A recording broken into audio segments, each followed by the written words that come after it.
Hello bachcho, let's see the question, and the question says that there are two bags, one of which contains 3 black and 4 white balls and other contains 4 black and 3 white balls. A fair die is cast.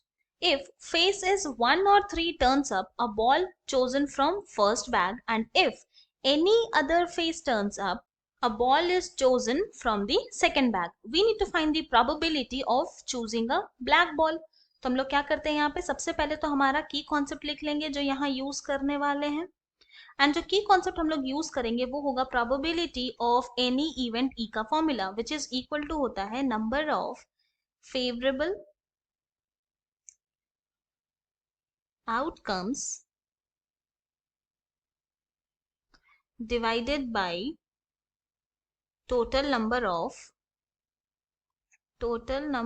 Of outcomes.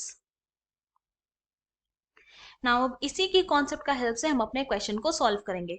तो अब question को समझते हैं कि क्या बोला गया। यहाँ पे 2 बैग है, बैग 1 एंड बैग 2। ठीक है, तो हम लोग क्या करते हैं, बैग 1 ले लेते हैं जिसमें कितने बॉल्स है, 3 ब्लैक बॉल्स है एंड 4 व्हाइट बॉल्स है बैग 1 में।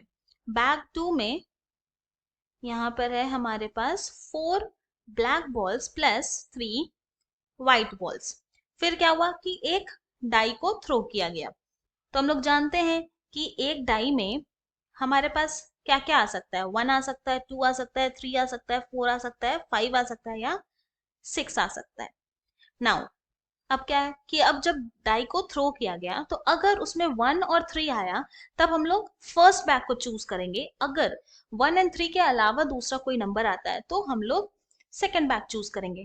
तो यहाँ पर यानी कि कैसा हो गया, ये डाई है, थ्रो हुआ, अगर 1 एंड 3 आया तो हम लोग को सिलेक्ट करना है बैग 1।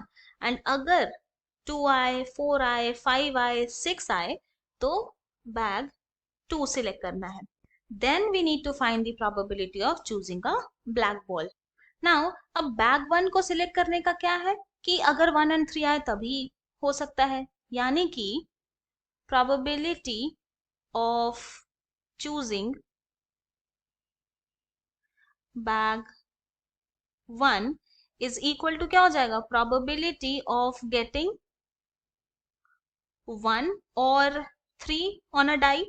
तो दिस इज इक्वल टू क्या हो जाएगा, या तो 1 या तो 2, यानी कि हमारा फेवरेबल आउटकम हो गया 2 divided by total number of outcome क्या होंगे 6। तो ये 2 1 टाइम्स, 6 3 टाइम्स, तो दिस इज इक्वल टू हो गया 1/3। 1/3 क्या हुआ है, प्रोबेबिलिटी ऑफ चूजिंग बैग 1, और we can say probability of getting 1 और 3। सिमिलरली हम लोग फाइंड आउट करते हैं प्रोबेबिलिटी ऑफ चूजिंग बैग 2। तो ये जो प्रोबेबिलिटी है ये इक्वल टू हो जाएगा प्रोबेबिलिटी ऑफ गेटिंग 2 4 5 और 6 ऑन अ डाई। तो दिस इज इक्वल टू क्या हो जाएगा 4/6। नाउ ये 4 जो है 2 टाइम्स कैंसिल होगा, 6 3 टाइम्स, तो दिस इज इक्वल टू हो गया 2/3। नाउ अब क्या करते हैं, अब हम लोग यहाँ पे निकालेंगे probability of choosing black ball from bag 1। Bag 1 से ब्लैक बॉल चूज करने का प्रोबेबिलिटी क्या होगा, तो this is equal to bag 1 में हमारे पास 3 ब्लैक बॉल्स है, तो ये हो गया हमारा number of favourable outcome divided by bag 1 में टोटल कितने बॉल्स है 7, तो ये 3/7 हो गया। नाउ सिमिलरली हम लोग फाइंड आउट करते हैं प्रोबेबिलिटी ऑफ चूजिंग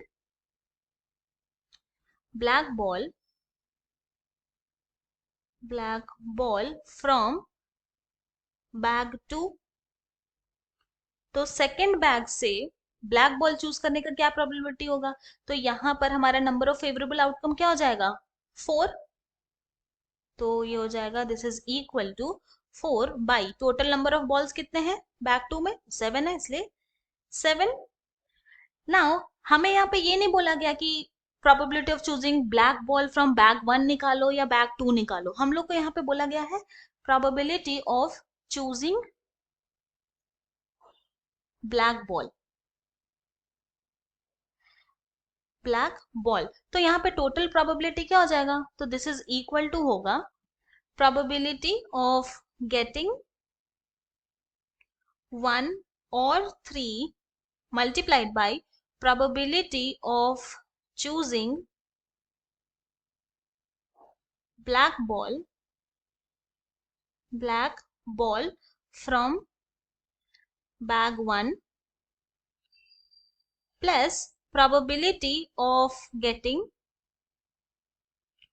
2, 4, 5 और 6 multiplied by probability of choosing black ball